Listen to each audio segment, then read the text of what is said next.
अब वक्त है सवाल घर घर का। जी हाँ, बड़े बड़े डॉक्टरों से छोटे छोटे सवाल। हमारे साथ हैं फोर्टिस हॉस्पिटल के डायरेक्टर पल्मोनोलॉजी डॉक्टर विवेक नांगिया और मेट्रो अस्पताल की चीफ ऑफ र्यूमेटोलॉजी डिपार्टमेंट डॉक्टर किरण सेठ। डॉक्टर स्वागत है आपका। छोटे छोटे सवाल हैं हमारे। सबसे पहले हम चलते हैं डॉक्टर नांगिया के पास। डॉक्टर नांगिया, बेकरी के सामान पर कई बार सवाल आ रहा है, बिस्किट्स वगैरह, केक, क्या ये खाना बंद कर दें? नहीं, कोई ऐसा कारण नहीं है जो हमें बंद करना चाहिए। सिर्फ ये है कि हमें अपनी सफाई मेंटेन करके रखनी चाहिए। जब भी कोई प्रोडक्ट बाहर से लेकर आए उसको अच्छे से साफ करें पहले। जो आउटर कवरिंग है, अंदर तो बिल्कुल सेफ ही होता है, उसमें कोई प्रॉब्लम नहीं है। तो उसमें क्या क्या ख्याल रखना है? सिर्फ पैकेट का? सो बेसिकली जैसे आप ब्रेड लेके आए हैं या बिस्किट्स का पैकेट लेके आए हैं, कोई भी आउटर कवरिंग जो है उसको किसी भी अल्कोहल बेस्ड स्वॉब से एक बारी साफ कर लें, पूरा ऊपर नीचे से। अच्छा। एंड उसके बाद अपने हाथ धो लें अच्छे से।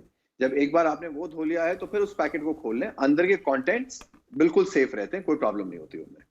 डॉक्टर सेठ, ये सिर्फ अल्कोहल हाँ जी बोलें। मैं इसमें कुछ जोड़ना चाहूंगी। जैसे हम भी सामान लेके आते हैं तो यूजली जो सामान हम एकदम से इस्तेमाल नहीं करते, बेकरी आइटम्स का, जैसे बिस्किट के पैकेट्स हैं, है ना, रस के पैकेट है, इनको हम 3 दिन तक हम जो लेके आते हैं उसी पैकेट में बाहर रख देते हैं जी। हाँ, लेकिन जैसे ब्रेड है और दूसरे जो एकदम से यूज करने हैं उसको गर्म पानी से ऊपर की प्लास्टिक की कवरिंग, जैसे डॉक्टर अजमानी कह रहे हैं, वो बिल्कुल हम धो लेते हैं और उसको तभी इस्तेमाल करते हैं। डॉक्टर नांगिया जैसे कह रहे थे, जी। उनको धो के इस्तेमाल कर लेते हैं। अच्छा, तो ये बेसिकली ये कि जो पैकेट है बस उसका ख्याल रखना है, ये मुख्य बात हुई। तो डॉक्टर किरण, कंघी वगैरह, कंघी भी रोज धोनी है? नहीं, देखिए, जैसे अगर कोई भी बाहर जा रहे हैं, है ना, बाहर जा रहे हैं और आप अपने बालों को अच्छे से नहीं ढक के जा रहे हैं, तो वापस जब आप आएंगे तो आप बालों को अच्छे से धोइए। और कंघी का बार बार धोना रेकमेंडेड नहीं है ऐसे। हाँ, क्योंकि आप घर के अंदर ही हैं, बस अपने बालों को अच्छे से क्लीन करके आप कंघी से सारे बाल निकाल के फेंक दीजिए और कंघी को अपनी, क्योंकि सभी लोग अपनी अपनी कंघी यूज करते हैं। हाँ, अगर आप लोग यूज करते हैं, सब लोग मिक्स एक ही कंघी यूज कर रहे हैं, तो जरूर एक बंदा यूज करने के बाद उसको अच्छे से धो के धूप में सुखा के फिर ही यूज करे। तो ऐसी चीजें डॉक्टर नांगिया, ये कंघी जैसी चीजें अगर धोनी है तो फिर कैसे धोनी है? नहीं, यूजुअल अपना सोप एंड वाटर में धोनी है उनको। ऐसा कोई स्पेसिफिक इंस्ट्रक्शंस नहीं है उसके लिए। अच्छा, साधारण साबुन में डाल के, सर्फ है या कोई भी और डिटर्जेंट पाउडर है उसके अंदर धोनी है, और कुछ खास ऐसा नहीं है। ठीक। तो अब जैसे बुखार की बात आ रही है, बुखार की दवा नहीं खानी है, ऐसा कहा जा रहा है कि बुखार हो जाए तो पैरासिटामोल ना खाएं। डॉक्टर नांगिया? नहीं, पैरासिटामोल ही सबसे सेफ दवाई मानी जाती है। किसी भी प्रकार के बुखार के लिए, दर्द के लिए, बॉडी एक्स के लिए या कहीं सरदर्द के लिए भी पैरासिटामोल का ही सेवन करना सबसे सेफ माना गया है। इवन चाहे इन्फ्लुएंजा हो, चाहे कोरोना इन्फेक्शन हो, किसी भी और दवाई के अलावा, जैसे आइबुप्रोफेन है और कई निमोसलाइड है, उन सबको नहीं लेना है बिल्कुल भी, किंतु पैरासिटामोल ले सकते हैं। अच्छा, तो नहीं, उसे कुछ सिम्टम्स सप्रेस हो जाएं, ये खतरा तो नहीं है? जैसे किसी को बुखार आया है तो बुखार में रिलीफ तो लेना ही है। तो बुखार, जब तक हम बाकी जांच कर रहे हैं, इन्वेस्टिगेशंस हो रही हैं, तब तक रिलीफ के लिए पैरासिटामोल लेने में बिल्कुल भी कोई खतरा नहीं है। डॉक्टर किरण, बुखार में जैसे आज जी बोलें। देखिए, जैसे आजकल गवर्नमेंट ऑफ इंडिया ने टेली मेडिसिन को काफी बढ़ावा दिया है। अगर कोई भी पेशेंट जिसको कि बुखार आ रहा है और उसको कोई और सिम्टम भी साथ में, जैसे पेट में दर्द है या लूज मोशन हो रहे हैं, तो वो कंसल्टेशन ऑनलाइन डॉक्टर से ले सकते हैं और मतलब तभी कुछ इलाज शुरू कर सकते हैं। लेकिन अगर रोज़मर्रा में उनको कोई बुखार आ रहा है और वो रोज़ में अगर 1 या 2 टैबलेट क्रोसिन की ले रहे हैं, तो मैं रेकमेंड करूंगी कि वो किसी भी हॉस्पिटल में ऑनलाइन कंसल्टेशन लेके अपने सारे सिम्टम्स डॉक्टर के साथ डिस्कस करें। अच्छा। और तभी बार बार क्रोसिन अपने आप से ना खाएं।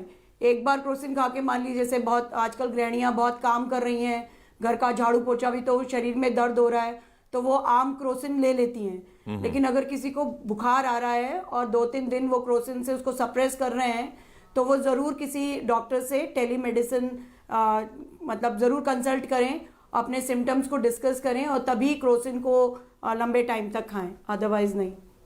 और डॉक्टर किरण, उपवास ना रखें, उपवास रखने में कोई दिक्कत है?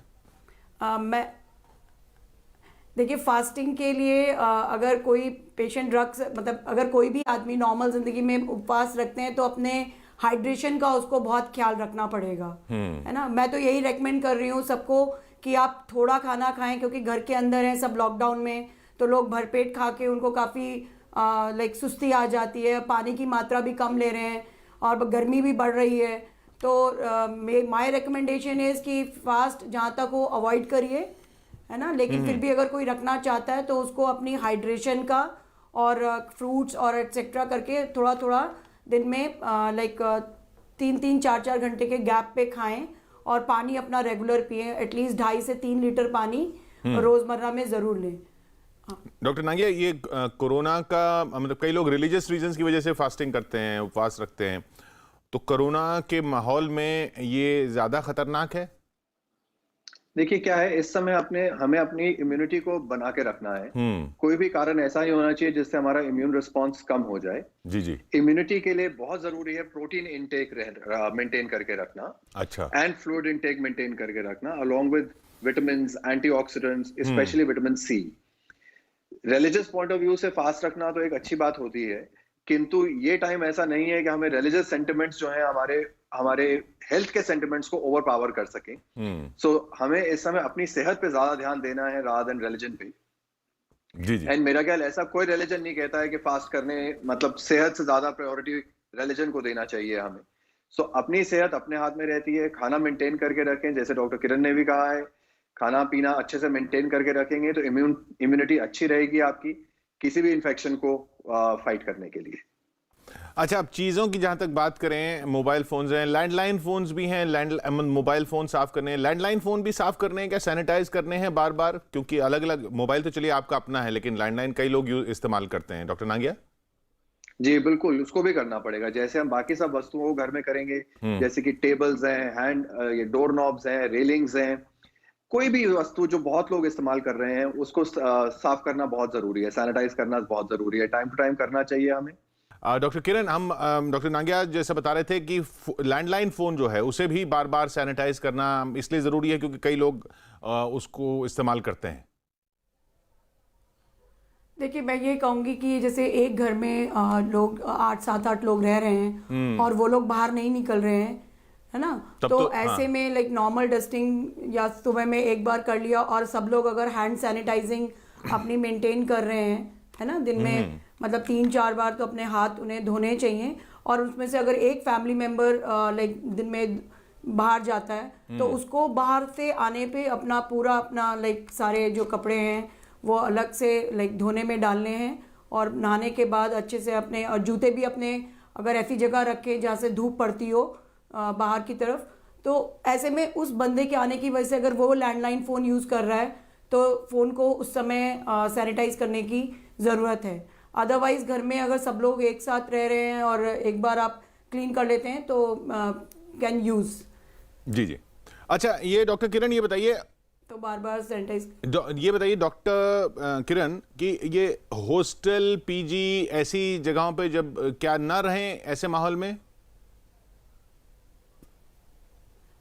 देखिए, बहुत सारे बच्चे, क्योंकि आजकल तो अभी बहुत सारी ऑर्गेनाइजेशंस बंद हैं and most of the people अपने घर चले गए हैं, लेकिन आगे आने वाले टाइम में क्योंकि ज़िंदगी बदल रही है और ये नहीं समझ आ रहा कि ये इमीडिएटली कुछ इसकी राहत मिलेगी हम लोगों को, हो सकता है कि इस तरह की जीवन शैली में हमें आगे आने वाले टाइम में 2-3 साल तक ऐसे ही रहना पड़े, या वैक्सीनेशन के आने के बाद किस तरह की स्थिति रहेगी।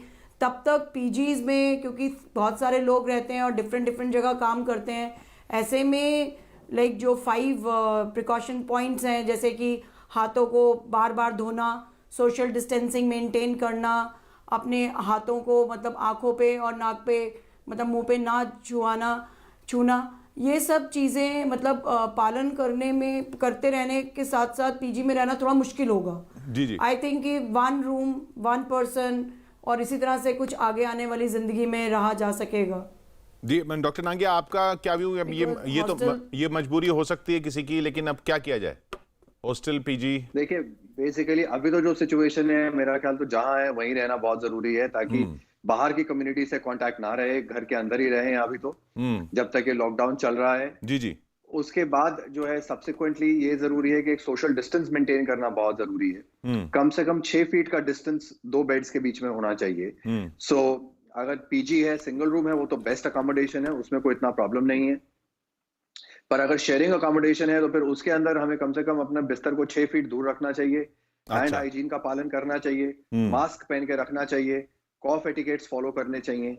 सो ये कुछ ऐसे टिप्स हैं जिनको अगर हम रेगुलरली फॉलो करेंगे तो आगे फ्यूचर में भी हम कोरोना से या किसी भी और इन्फेक्शन से बच के रहेंगे। और जैसे टाइम्स आ रहे हैं और जैसे हमें WHO के डायरेक्टर जनरल ने भी कल कहा कि ये कोरोना वायरस जो है, ये तो है नहीं कि जैसे लॉकडाउन खुलेगा कि खत्म हो जाएगा ये कोरोना वायरस। कोरोना वायरस तो अब सिस्टम में आ चुका है और ये रहेगा। सो हमें ही अपने आप की कुछ अपनी आदतें कुछ ऐसी बदलनी है ताकि हम लोग इसके कोरोना वायरस के यूज टू हो जाएं, अपने इम्यून सिस्टम को अच्छा करके रखें, ताकि कभी भी इन्फेक्शन होता है तो उसको हम एसिम्प्टोमेटिक स्टेज पे या माइल्ड डिजीज में ही फाइट करके उसको खत्म कर दें। वही अच्छा रहेगा हम सबके लिए। अच्छा, अब जब छोटे बच्चे हैं जैसे घर में या 10th में हैं, बोर्ड एग्जाम्स हैं, वो ट्यूटर क्या घर पर बुला सकते हैं अगर रेगुलर ट्यूटर आता है, डॉक्टर नांगिया? जी, अभी तो देखिए ऑनलाइन हेल्प लेना ही ज्यादा अच्छा रहेगा इसकी बजाय कि ट्यूटर को घर में बुलाएं।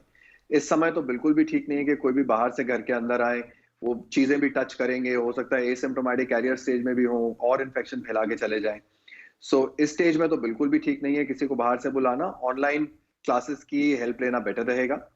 बट सब्सिक्वेंटली अगर आप मुझसे पूछ रहे हैं कि जब लॉकडाउन खुलेगा तब कैसा रहेगा, तब भी सोशल डिस्टेंस मेंटेन करना बहुत जरूरी है। तो अगर टीचर आते भी हैं तो टेबल में 6 फुट दूर बैठें और तब पढ़ाई करें, एकदम पास में बिल्कुल भी ना बैठें, और मास्क पहन के रखें हर समय में।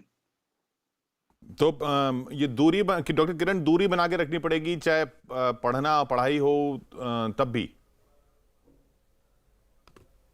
दूरी, मेरे को लगता है सोशल डिस्टेंसिंग ही हम सबको, जैसे प्रधानमंत्री जी ने भी कहा कि यही एक जीवन रेखा है हम लोगों की, distancing while seeing patients, distancing जैसे कि स्टडी पढ़ने के लिए भी अपने हाथों को बार बार धोना, बाहर से आके धोना, और सोशल डिस्टेंसिंग ही पेशेंट्स के साथ भी और ट्यूटर के साथ भी, और मेरे ख्याल से घर पर भी नॉर्मल बातचीत में भी हमको अपना 1 मीटर का डिस्टेंस बनाने की आई थिंक प्रैक्टिस कर लेनी चाहिए, बिकॉज ये चीज़ आगे भी हमको बहुत फ़ायदा करेगी। उसी से ही कोरोना की चेन को हम तोड़ सकेंगे। और बच्चों को भी मास्क पहनाना है, छोटे बच्चे अगर हों ट्यूशन के अलावा, मतलब वैसे भी घर में, क्या बच्चों को मास्क पहनाना है या बच्चों को नहीं पहनाना है? देखिए, छोटे बच्चे मास्क को पता नहीं कितना एक्सेप्ट कर पाएंगे, बिकॉज वो लोग इस चीज़ को नहीं समझ पाएंगे अभी कि ये क्या ज़रूरी है। लेकिन घर के अगर बाकी लोग मास्क लगा रहे हैं तो बच्चे छोटे ना भी लगाएं तो चलेगा, लेकिन अपना उनको भी हाथ मतलब एटलीस्ट 2-3 घंटे में एक बार ज़रूर धुलवा दें और उन्हें हैंड सैनिटाइजिंग के बारे में बताएं। अगर बहुत छोटा बच्चा है तो उसके साथ तो कुछ नहीं, लेकिन हाँ अपने आप से, लेकिन जैसे पहले हम बच्चे को उठा के प्यार कर लेते थे, उन्हें चूम लेते थे, उनके साथ हग कर लेते थे, आई थिंक उस चीज़ों से हमें बचना पड़ेगा और उन्हें समझाना पड़ेगा लाइक सोशल डिस्टेंसिंग के बारे में, और बातचीत करनी पड़ेगी कि why we are doing like this. अब हम उन्हें क्यों नहीं हगिंग एंड किसिंग और इतना प्यार करने, मतलब उस तरह के चीज़ें कर रहे हैं, उनके साथ रेगुलर एक डायलॉग बना के रखना पड़ेगा ताकि वो इस चीज़ की प्रॉब्लम को समझ पाएँ। और नाबालिग बच्चों को, जो छोटे बच्चे हैं, उनके साथ भी हमें एहतियात बरतनी पड़ेगी, क्योंकि एक तो इम्यून सिस्टम उनका कम है और दूसरा अपने आप को भी बचाना पड़ेगा कि हम किसिंग और बच्चों को उठा के बहुत जो गले लगा लेते हैं उससे वो बचें। जी, और ये डॉक्टर नांगिया, मटके का पानी पी सकते हैं? देखिए, बेसिकली हम लोग ये एडवाइस करते हैं कि इस टाइम पे जब वैसे ही कोरोना वायरस फैल रहा है तो किसी को भी खांसी जुकाम गला खराब नहीं होना चाहिए। सो कोई भी ठंडी बर्फीली चीज, कोल्ड ड्रिंक, आइसक्रीम, आइस, ये सब बिल्कुल नहीं लेना चाहिए। कुछ भी ले रहे हैं रूम टेम्परेचर पे लें तो ठीक रहेगा, ताकि ये ना हो कि आपका गला तो वैसे कोई ठंडे पानी या बर्फ की वजह से खराब हुआ है और फिर एक शक जो चला जाता है कि कोरोना की तरफ, और फिर आप हॉस्पिटल के चक्रों में फंस जाएं। तो इस समय ये जरूरी है कि अपने इम्यून सिस्टम को मेंटेन करके रखें और कोई भी ऐसी चीज जिससे गला खराब हो सकता है उसको अवॉइड करें। सो इसीलिए ठंडा पानी तो बिल्कुल अवॉइड करें। मटके का पानी अगर नॉर्मल टेम्परेचर से थोड़ा सा ज्यादा है, रूम टेम्परेचर थोड़ा सा ज्यादा है तो कोई बात नहीं, किंतु अगर बहुत ही ठंडा हो रहा है तो उसका बिल्कुल भी सेवन ना करें। जी। और इसमें जैसे डॉक्टर नागिया, खुले में बिकने वाला पनीर होता है, ये लेना चाहिए नहीं लेना चाहिए? देखिए, ये तो वैसे ही नहीं लेना चाहिए। कोई भी जो ओपन खुली हुई चीज है उसमें हम्म। वैसे ही कई बार मक्खियां बैठी होती हैं, कुछ और इन्फेक्शंस होती हैं। सो उनको तो वैसे ही अवॉइड करना चाहिए।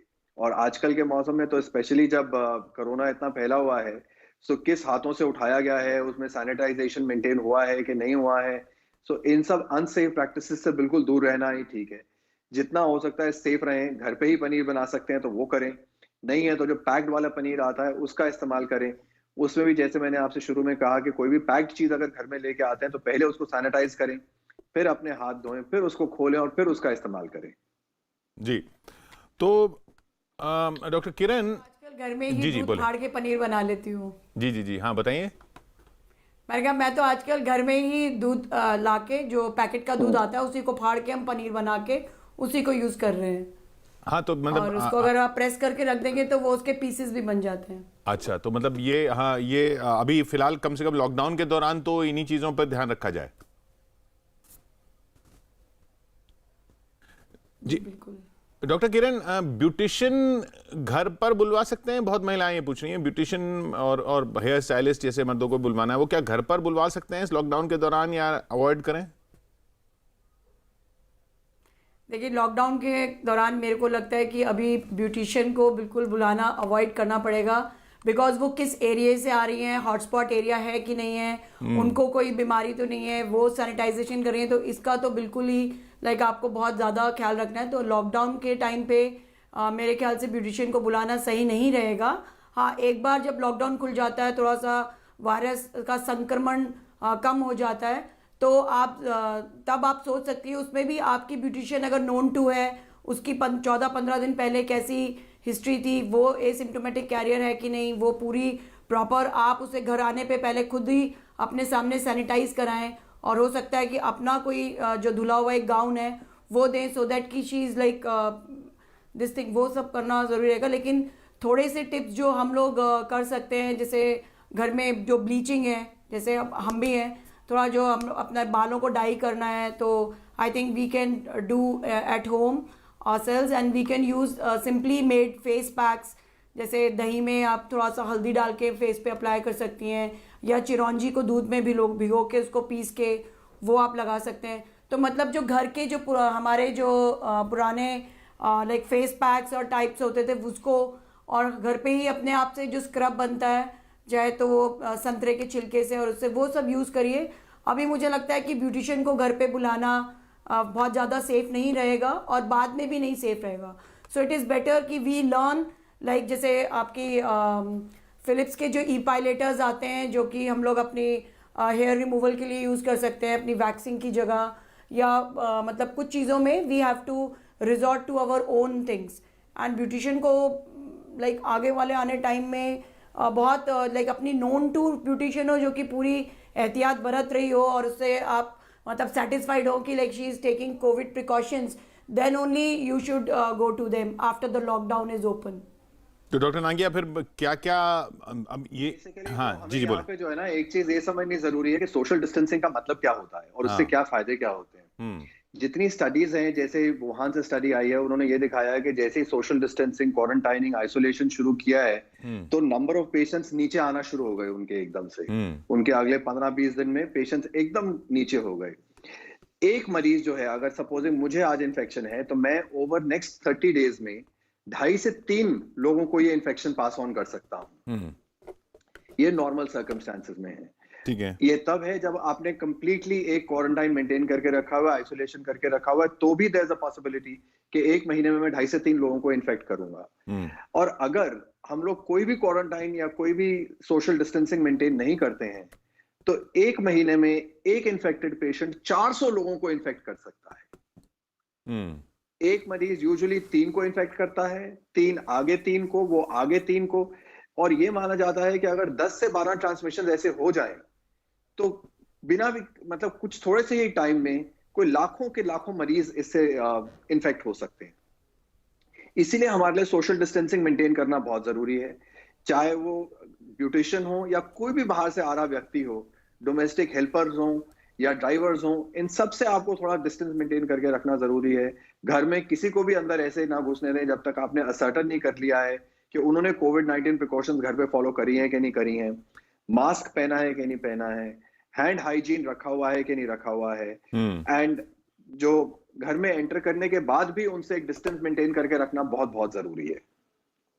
जी हाँ, तो ये जिंदगी बदल जाएगी बार बार घूम फिर के यही बात समझ में आ रही है कि जिंदगी बदल चुकी है, बदल के जाएगी, अब बदल ही चुकी है। और पर्सनल हाइजीन सबसे बड़ी चीज़ है, हाथ आप साफ रखें और जिनके संपर्क में आए उनको भी देखें कि वो कितना साफ सफाई रख रहे हैं और उनको भी कोशिश करें कि वो साफ सफाई रखें अगर उनके संपर्क में आना आपके लिए बहुत ज़रूरी है। और जहाँ तक ज़रूरी ना हो लोगों के संपर्क से लोगों से दूरी बना के रखें। ये अपने आप में एक ज़िंदगी का नया नियम बनने वाला है। बहुत बहुत शुक्रिया आपका डॉक्टर नांगिया और डॉक्टर सेठ हमारे साथ जुड़ने के लिए।